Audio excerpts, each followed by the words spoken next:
अस्सलाम वालेकुम friends.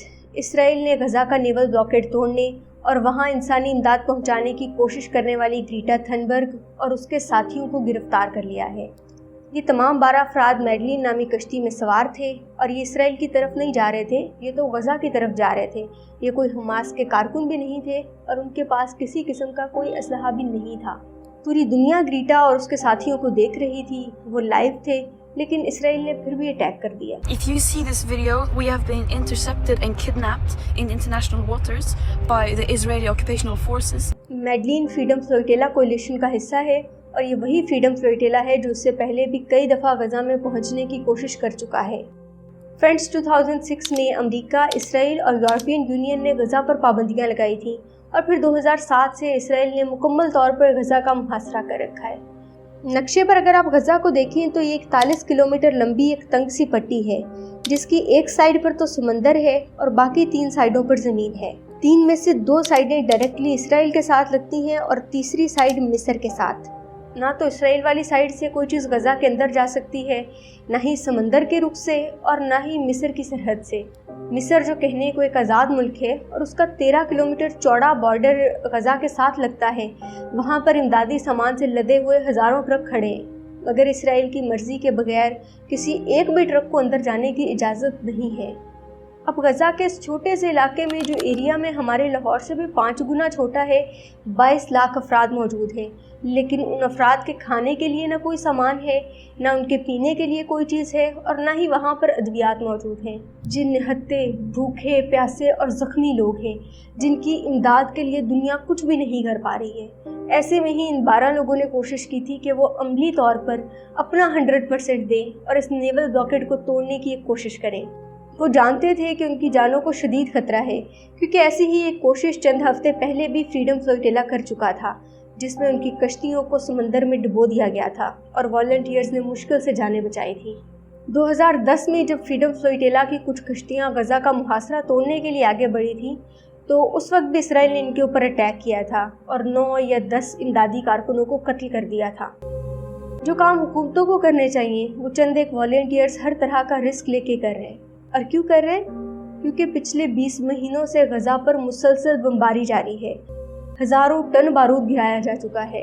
Israel के ज़मीनी ट्रूप्स भी गज़ा के अंदर मौजूद हैं। इन ज़मीनी ट्रूप्स के साथ हवाई कवर भी है, ड्रोन्स भी हैं और इनके आगे चलने वाले टैंक भी हैं। 24 घंटे गज़ा की सर्विलेंस की जाती है। टैंक किसी भी लम्हे गोले बरसा सकते हैं और फौजियों को वो कुछ भी कर गुजरे कोई पूछने वाला नहीं है। आपको याद होगा, पिछले साल 2024 में हिंद रजब को इसराइल के फौजियों ने कत्ल कर दिया था। हिंद रजब अपनी फैमिली के 6 मेंबर्स के साथ एक कार में सवार थी और इसराइल की तरफ से बताए हुए सेफ पैसेज वे पर सफ़र कर रही थी। पहले उसकी पूरी फैमिली को कत्ल किया गया। 5 साल की हिंद रजब लाशों के ढेर में 2 घंटे तक छुपी रही। वो मुसलसल इमदादी कारकुनों को अपनी मदद के लिए बुलाती रही और जब वो इमदादी कारकुन पहुँचे तो उनके पहुंचने पर उनकी एम्बुलेंस पर भी इसराइल के फौजियों ने टैंकों से गोले बरसाए। वो एम्बुलेंस और उसमें मौजूद दोनों इमदादी कारकुन जलकर राख हो गए। और फिर बारी आई हिंद रजब की। इन जुनूनी फौजियों ने हिंद रजब पर 1-2 नहीं, 3-4 नहीं, 5-7 नहीं, 20-30, 100 भी नहीं, 200 और 300 भी नहीं, पूरी 355 गोलियां चलाई। और ये कोई वाहिद केस नहीं। 7 अक्टूबर के बाद से अब तक कम से कम 17,000 बच्चे इसी बेदर्दी से कत्ल किए जा चुके हैं। 3 फरवरी 2025 तक अल जज़ीरा की रिपोर्ट किए गए डाटा के मुताबिक कम से कम 62,000 के करीब अफराद जान से मारे जा चुके हैं। 14,000 से ज़्यादा लोग लापता हैं और ज़ख्मियों की तादाद 1 लाख से ऊपर है। इन ज़ख्मियों में जो लोग ज़ख्मी हुए हैं, उनमें से अक्सर उम्र भर के लिए माजूर हो चुके हैं। जो साइकोलॉजिकल ट्रॉमा वहाँ ज़िंदा बच जाने वालों, ख़ास तौर पर बच्चों को सहना पड़ रहा है, वो इसके अलावा है। और मार्च 2025 से इसराइल गज़ा में रफ़ा के थ्रू भी पानी की एक बूंद और आटे का एक थैला भी जाने नहीं दे रहा है और 22 लाख अफराद को कम से कम वहाँ 500 इमदादी ट्रकों की रोज़ाना ज़रूरत है और ऐसा यूनाइटेड नेशंस कह रही है। जब पूरी दुनिया इंक्लूडिंग बरतानिया, फ्रांस और कनाडा के इसराइल पर थोड़ा प्रेशर बढ़ा तो चंद ट्रकों को अंदर जाने की इजाज़त दे दी गई।